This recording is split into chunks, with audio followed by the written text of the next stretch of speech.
Assalamualaikum warahmatullahi wabarakatuh. Balik lagi di video Ibu.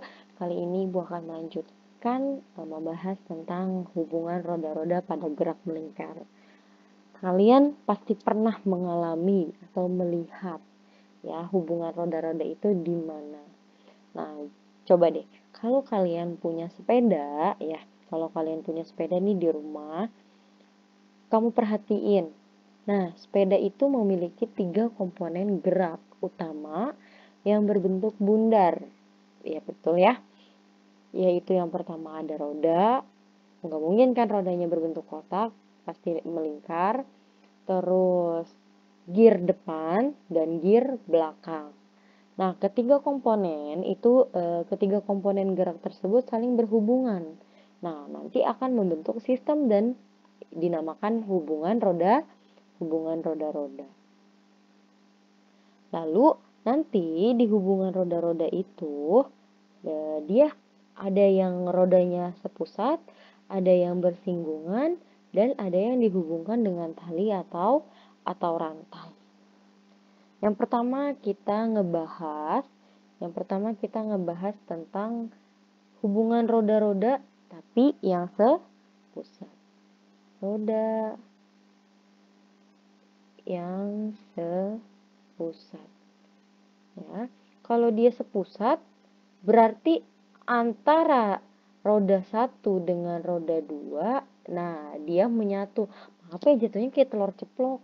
Nah, jadi maaf ya kalau gambarnya nggak rata gitu. Jadi ini kita namakan nanti roda 2, yang ini ya, yang luar ini roda 2, yang di dalam adalah roda 1. Nah, yang di tengah-tengah adalah pusatnya. Ya, yang di tengah-tengah adalah titik pusatnya. Udah, nah ini adalah gambar roda-roda yang sepusat. Contohnya itu seperti hubungan roda pada gear belakang dengan roda belakang, ya kan? Otomatis di roda itu di tengah-tengahnya itu dia ada gearnya. Roda belakang, nah pas maju itu roda belakang berputar searah jarum jam. Setelah selang waktu tertentu, gear belakang dan roda itu menempuh posisi sudut yang sama. Jadi antara si roda ya, antara si roda ini sama si gear ini, dia akan berputar dengan untuk menempuh posisi sudut yang sama. Geraknya juga sama. Misalkan ban bergeraknya searah jarum jam, ya gear juga searah jarum jam. Gitu. Berarti kecepatan sudut gear belakang dan roda belakang itu sama. Ya. Jadi pada roda-roda yang sepusat itu, pada roda-roda yang sepusat ini berlaku rumus omega 2 sama dengan omega 1. Ya, atau omega 1 sama dengan omega 2. Ya, biar kita gampang, omega 1 sama dengan omega 2. Jadi kecepatan sudut pertama itu sama dengan kecepatan sudut kedua, karena dia memiliki kecepatan sudut yang sama. Nah, sebelumnya kita itu sudah mempelajari rumus-rumus kecepatan sudut dan kecepatan linear, di mana rumus omega itu adalah V1 per R1.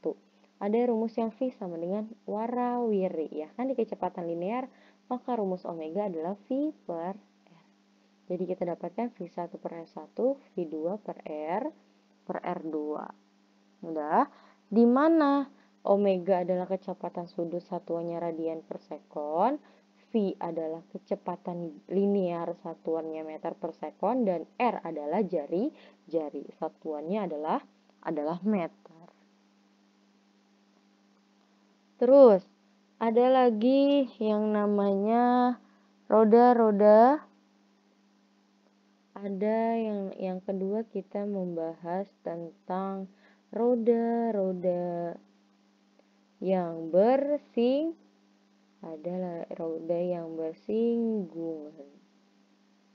Roda yang bersinggungan itu hubungan roda-roda yang bersinggungan dapat kalian jumpai itu pada mesin jam analog.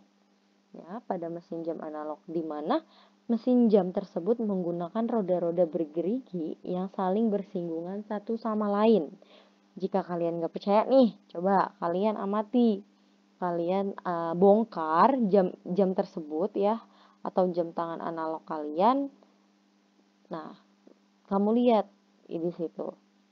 Terus, jika roda yang lebih besar itu berputar searah jarum jam, maka roda yang lebih kecil akan berputar berlawanan arah jarum jam. Jadi dia nggak searah ya. Roda yang pertama dia misalkan ke kanan, berarti roda yang kecil dia bergerak ke kiri. Nah, tapi akan tetapi pada titik persinggungannya besar kecepatan linear kedua roda adalah sama, sedangkan kecepatan angulernya akan berbeda bergantung pada jari-jari masing-masing roda atau jumlah gear yang dimilikinya. Jadi pada dua roda bersinggungan ya, itu nanti akan berlaku V1 sama dengan V2. Nih, jadi ceritanya ini jam yang kecilnya ya, baterai yang kecilnya. Nah, ini baterai yang besarnya. Ini antara roda 1 sama roda 2 itu dia saling menempel. Nanti di sini kita bisa pakai R1. Nanti di sini kita bisa pakai R2. Tadi dia kecepatannya sama, V1 sama dengan V2. Berarti rumusnya omega 1 dikali R1 sama dengan omega 2 kali R2.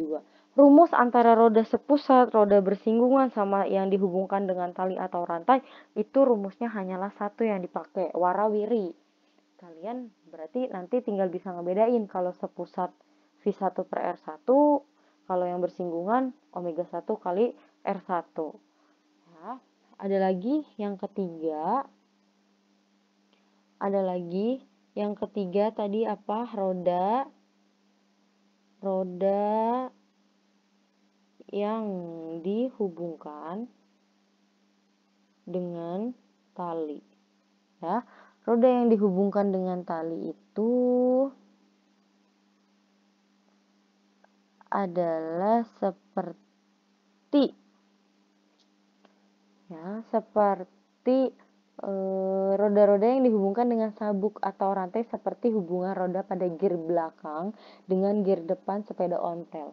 Jadi yang menghubungkannya adalah rantai antara roda yang depan sama roda yang belakang, itu dihubungkan dengan menggunakan rantai. Ya, jadi anggap saja dua lingkaran di atas adalah gear belakang.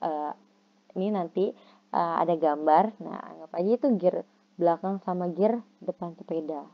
Nah, nanti ketika sepeda itu bergerak maju, gear depan dan gear belakang akan berputar searah jarum jam, sehingga dapat dikatakan arah kecepatan sudut kedua gear adalah sama. Maka nanti omega 1 sama dengan omega 2. Ya, atau V1 sama dengan V2. Nah,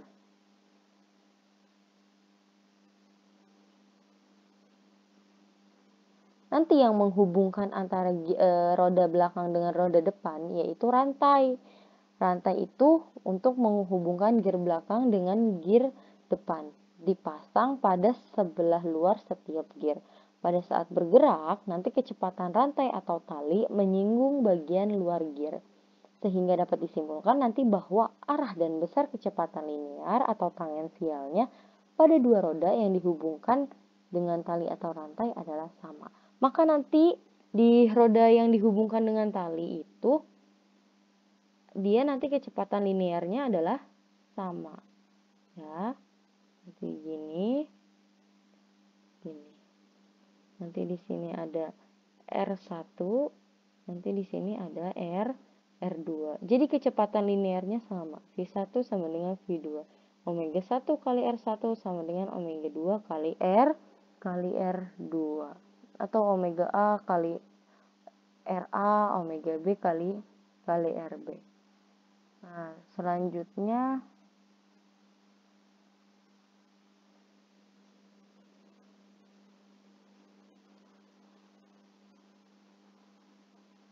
Nah, selanjutnya itu nanti ada di LKS kalian halaman 39.